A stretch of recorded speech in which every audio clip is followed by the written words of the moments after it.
बिस्मिल्लाहिर्रहमानिर्रहीम।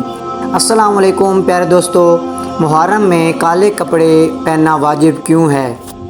हज़रत इमाम सज्जाद अलैहिस्सलाम अपने तमाम अक़ीदतमंदों को बताते थे कि हम सादात का सब्ज़ रंग स्याह रंग में बदल गया। ऐ लोगो, जब जब मुहर्रम का चाँद मदीने में ज़ाहिर होता तो इमाम सज्जाद अलैहिस्सलाम अपना लिबास सियाह कर देते, अपने पाँव से नालैन उतार देते, अपने सर से इमामा खींच लेते और रो के कहते, ऐ मेरे नाना की उम्मत, इस महीने ने हमें बहुत रुलाया है।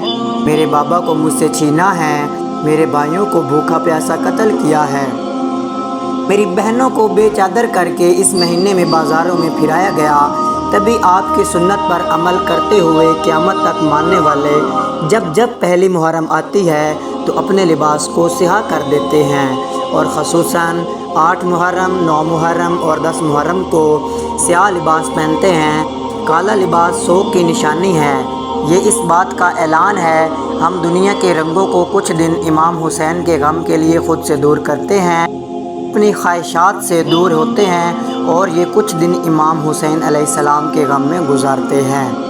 मैं आपसे गुजारिश करूँगा, ये वो अमल है जिनसे इंसान को हज़रत इमाम सज्जाद अलैहिस्सलाम की दुआ मिलती है, क्योंकि जैसे ही इमाम सज्जाद अलैहिस्सलाम किसी को हुसैन के गम में रोता हुआ देखते थे तो आप अल्लाह के दरबार में दुआ मांगते थे कि ऐ मेरे अल्लाह, इस बंदे को जो मेरे बाबा के गम में रो रहा है जन्नत अता कर, इसकी दुनिया और आखिरत आसान कर दे। तभी इन 10 अयाम में काला लिबास पहनना आने वाले पूरे साल की मुसीबतों को दूर करता है और पूरा साल बरकत वाला होता है।